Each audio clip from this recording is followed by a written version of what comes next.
Hello everyone. आज की class में हम अकाउंटिंग कॉन्सेप्ट को डिस्कस करने वाले हैं। जैसा कि हम सबको पता है कि अकाउंटिंग इन्फॉर्मेशन को मीनिंगफुल, रिलायबल और कंपेरेबल बनाने के लिए हमें कुछ रूल्स को फॉलो करना होता है, कुछ पॉलिसीज़ को फॉलो करना होता है। इन रूल्स और पॉलिसीज़ को ही हम अकाउंटिंग प्रिंसिपल्स के नाम से जानते हैं। ये रूल्स अकाउंटिंग इन्फॉर्मेशन को यूनिफॉर्मिटी और कंसिस्टेंसी प्रोवाइड करते हैं। अकाउंटिंग प्रिंसिपल्स को दो कैटेगरी में क्लासिफाई किया जाता है, एक अकाउंटिंग कॉन्सेप्ट और अजम्पशन और दूसरा अकाउंटिंग कन्वेंशन। अकाउंटिंग कॉन्सेप्ट को आज हम इस लेक्चर में डिस्कस करेंगे। अकाउंटिंग कॉन्सेप्ट अकाउंटिंग प्रोसेस के लिए एक फाउंडेशन का काम करते हैं। कोई भी एंटरप्राइज अपने financial statement without these concept नहीं बना सकती। ये कॉन्सेप्ट गाइड करते हैं कि ट्रांजैक्शन कैसे रिकॉर्ड की जानी चाहिए, कैसे रिपोर्ट की जानी चाहिए। तो चलिए शुरू करते हैं accounting concept as per accounting standard 1। सबसे पहले हमने गोइंग कंसर्न कंसेप्ट को जानना है। गोइंग कंसर्न कंसेप्ट के नाम से आपको क्लियर हो रहा है कि बिज़नेस लंबे टाइम तक चलता रहेगा। इस कॉन्सेप्ट के अकॉर्डिंगली जब हम कोई बिज़नेस शुरू करते हैं तो ये एज्यूम करके चलते हैं कि ये बिज़नेस लॉन्ग टर्म तक, इनडेफिनिट पीरियड ऑफ टाइम तक चलेगा। ड्यू टू दिस कॉन्सेप्ट ही एसेट और लायबिलिटी का कॉन्सेप्ट सामने आता है। इन टर्म्स को हम समझते हैं। Due to this concept fix asset और करंट एसेट को क्लासीफाई किया जाता है और सिमिलरली लायबिलिटी को भी शॉर्ट टर्म और लॉन्ग टर्म लायबिलिटी के नाम से क्लासीफाई किया जाता है। फिक्स एसेट को बुक्स ऑफ अकाउंट में ओरिजिनल कॉस्ट पर दिखाया जाता है और जैसे जैसे एसेट डेप्रिशिएट होती जाती है उसको इसमें से माइनस कर दिया जाता है। तो आप ये कह सकते हो fix asset books of account में रिटन डाउन वैल्यू पर दिखाई जाती हैं ड्यू टू दिस कॉन्सेप्ट। क्योंकि ये बेची नहीं जाएंगी इसलिए मार्केट वैल्यू ये एज्यूम किया जाएगा कि फिक्स एसेट बिजनेस में यूज़ होती रहेगी, इसलिए मार्केट वैल्यू को यहाँ नहीं लिया जाता as per this concept. Now other is separate business entity concept. अब ये भी नाम से क्लियर है कि बिजनेस को बिजनेस के ऑनर से सेपरेट ट्रीट किया जाएगा, अलग ट्रीट किया जाएगा। Business is separate from its owner और due to this concept business owner जो है वो क्रेडिटर है फर्म के लिए, जितना उसने पूंजी लगाई उतनी पूंजी के लिए, और कैपिटल को एज अ लायबिलिटी ट्रीट किया जाएगा फर्म के लिए। फर्म अपने सेपरेट बुक्स ऑफ अकाउंट्स बनाएगी और उसमें उन ट्रांजैक्शंस को रिकॉर्ड करेगी जो फर्म के पॉइंट ऑफ व्यू से सही रहेंगे। प्रोप्राइटर के पॉइंट ऑफ व्यू से ट्रांजैक्शंस नहीं की जाती हैं।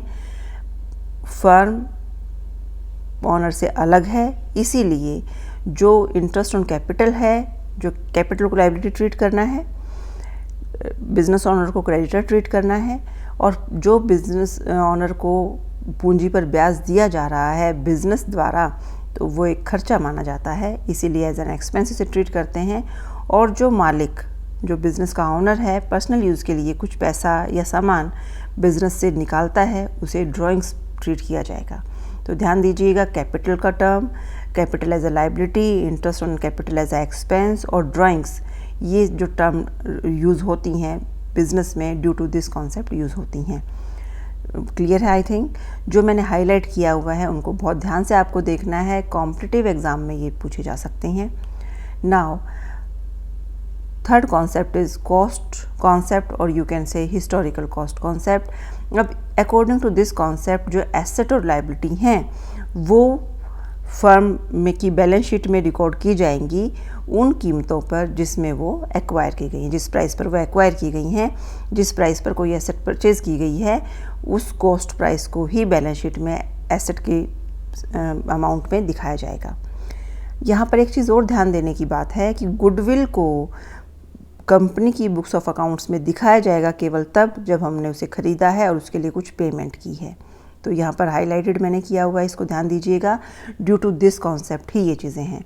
अब यहाँ पर एक चीज़ और ध्यान देने की है कि जो एसेट हैं या जो लायबिलिटी हैं उनको हम कॉस्ट प्राइस पर दिखाएं, जो प्राइस हमने पे किया है उस प्राइस पर दिखाएं।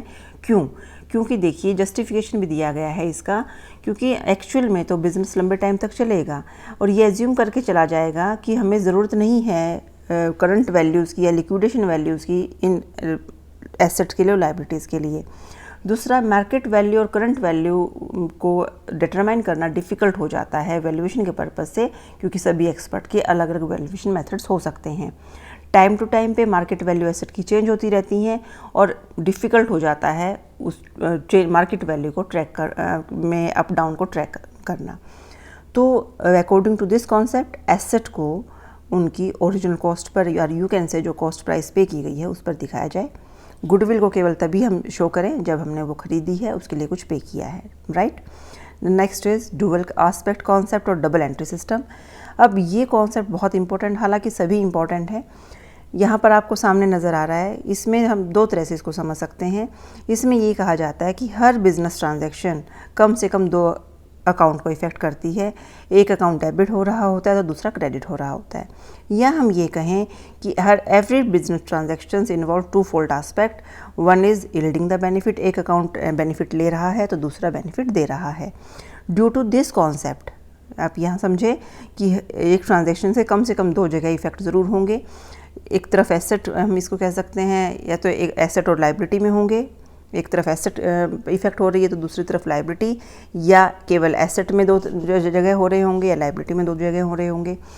ये किसी भी तरीके से आप समझ सकते हो। फॉर एग्ज़ाम्पल, अगर हमने बिजनेस में पैसा लगाया है, इन्वेस्ट किया है या कैपिटल लगाई है, तो उस केस में क्या हुआ, एसेट बढ़ी, कैश आया, साथ ही साथ कैपिटल भी बढ़ी, है ना।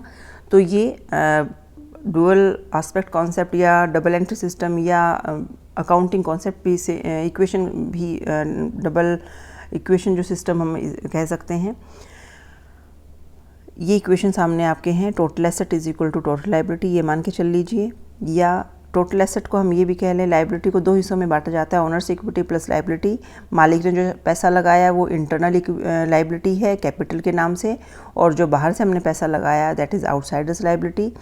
तो अकाउंटिंग इक्वेशन कहें, अकाउंटिंग कॉन्सेप्ट कहें, डबल एंट्री सिस्टम कहें, डुअल आस्पेक्ट कहें, वो सब चीज़ें ड्यू टू दिस कॉन्सेप्ट ही बैलेंस शीट की दोनों साइड इक्वल रहती हैं। Both sides of balance sheet is always equal. तो डुअल आस्पेक्ट कॉन्सेप्ट आपको समझ में आ गया होगा। Now come to the fifth concept, that is money measurement concept. Money measurement concept कहता है कि वही ट्रांजैक्शंस को आप रिकॉर्ड कीजिए जिसे आप मनी में मेज़र कर सके। पैसे में जो लेन देन हो रहा है, जिसको हम पैसे, जिसके का लेन देन को हम पैसे में रिकॉर्ड कर सकते हैं, उसी फैक्ट को, उन्हीं रिकॉर्ड्स को आप लिखिए। इवन दो इवेंट इम्पॉर्टेंट हो सकता है, बट जब तक उसे आप मनी में मेज़र नहीं करोगे तब तक बुक्स ऑफ अकाउंट्स में उसकी रिकॉर्डिंग भी नहीं करनी है आपने। तो यहाँ पर हम ये समझ पाते हैं कि केवल क्वालिटेटिव ट्रांजैक्शंस, क्वांटिटेटिव ट्रांजैक्शंस को आप रिकॉर्ड करेंगे, qualitative transactions are not recorded in the books of accounts, right. Now come to the accounting period concept. Accounting period concept देखिए, गोइंग कंसर्न कंसेप्ट कहता है लंबे टाइम तक business, indefinite period of time तक business चलेगा, but हमें business का profit find out करना है, हम कितना कमा पा रहे हैं, कितने खर्चे हमारे हैं, किनको हमें कंट्रोल करने की रिक्वायरमेंट है। इसीलिए फर्म की एंटायर लाइफ को टाइम इंटरवल्स में डिवाइड किया गया ताकि प्रॉफिट मेज़र किया जा सके बिज़नेस का। और ये टाइम पीरियड को मेनली जो अडॉप्ट किया जाता है, 12 महीने का पीरियड अडॉप्ट किया जाता है। Business has compulsorily to adopt financial year, जो कि 1 अप्रैल से शुरू होता है और नेक्स्ट कैलेंडर ईयर के 31 मार्च पर ख़त्म होता है अकाउंटिंग पीरियड। तो इस को आप समझ गए होंगे। अकाउंटिंग पीरियड कॉन्सेप्ट में जो बिज़नेस का प्रॉफिट है उसे आप टाइम इंटरवल में डिस्ट्रीब्यूट करके मेज़र करेंगे। Clear. Now here are some important points, ध्यान दीजिएगा। Going concern concept, business entity concept कहता है कि बिजनेस और बिजनेसमैन बोथ आर डिफरेंट, मालिक और व्यवसाय दोनों अलग अलग हैं। बट सोल प्रोप्राइटरी केस में और पार्टनरशिप के केस में business is not separate from its owner. Now other is going concern concept कहता है लंबे टाइम तक चलेगा, बट इसका ऑल्टरनेटिव है लिक्विडेशन कॉन्सेप्ट, जो कहता है कि हर टाइम आप फाइनेंशियल स्टेटमेंट प्रिपेयर करेंगे, बिजनेस एंटिटी की करंट वैल्यू फाइंड आउट करेंगे, उसको आप शो करेंगे। And fourth point is expense को हम एक्सपायर्ड कॉस्ट के नाम से भी जानते हैं और एसेट को हम अनएक्सपायर्ड कॉस्ट के नाम से भी जानते हैं। तो आई थिंक आपको ये कॉन्सेप्ट क्लियर हो गए हैं। कुछ मैंने एग्जांपल भी दिए हैं, आप और बेहतर जानने के लिए अपनी बुक की हेल्प ले सकते हैं। Thank you very much for today's video.